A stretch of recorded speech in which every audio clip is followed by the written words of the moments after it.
Hi, my name is Abel, and from today I'll be sharing some tips and tricks of Adobe InDesign, Illustrator, and Photoshop every week.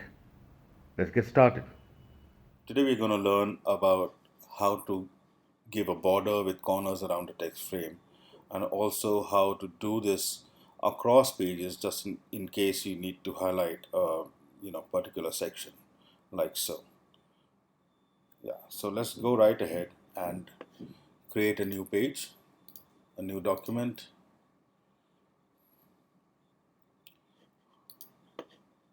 For this example, I won't be using facing pages, but you can create a page, add a couple of more pages, create a text block,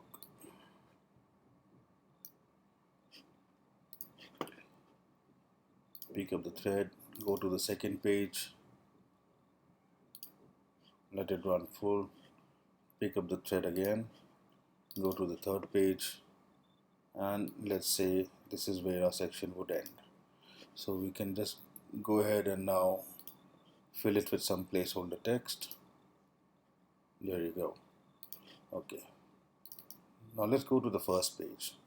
Here we need to create a border around this text frame. So we'll go to the object styles, create a new object style, go right ahead and double click that. We'll give it a stroke. Let's make it 2 points for this example. Let's give it a color. We need to inset the text because it's clinging to the sides. So let's go ahead and insert some text. So let's give it some 5 mm spacing. This should be enough. So now we just need to go to the stroke and corner options. Let's give this a 5 mm corner. Now I'm only working on the top two corners right now. I don't need the bottom corner, so I'll just go ahead and make that 0. Choose a fancy frame for this example. I'm going to do that. Okay, there you go. Now you can see these two corners are there. Now we need to remove this line, right? I will just go ahead and click OK right now, and I would like to highlight this section so that it's easier to understand. Yeah, so go ahead, double click that again. You go to the directional feather. So we need to remove the bottom line here. So what we need to do is we create that by 1 mm. We have a 2-point line. So this is right now feathering it out because this is feather width. So what we need to do now is to choke it. So once we choke it, as you can see, the entire line is gone and you're left with the top and the side borders. You go ahead and click OK with that. Press Ctrl 0 and there you are. So let's name this as top border. Let's go ahead and duplicate this, duplicate it again. So let's name this say side borders,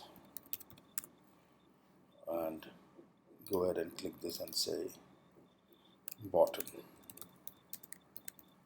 border. There.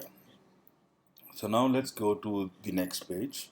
Press the space bar and you can get the hand. There we are. Select this frame, click on side borders. Right now it will take the top border settings. Go ahead, go straight to stroke and corner options. Make this 0, 0. There we go. And now we just need to go to the directional feather. We already have a 1 mm border at the bottom. Now we just need to do that to the top. Choke is already set to hundreds. There you can see both the borders are gone.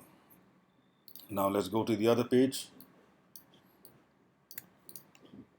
Select the bottom border, double click, go to stroke and corner options, make this 5 mm. Likewise here, take the fancy corner, and we don't need the top border now, so we can make that 0. Yep. And go to the directional feather, remove the bottom feather, increase the top feather by 1 point. There you go. That's how easy it is. I'll give you a bonus tip is, if you have multiple borders like this in a multi-page document, it's best to, if you want to change color or setting, it's best to go into the style and change the color or setting. Else you can also change it likewise. Sorry, select that and you do that. There you go. Thanks for watching, and do subscribe to my channel. I'll be coming up with more tricks every Saturday. Thank you.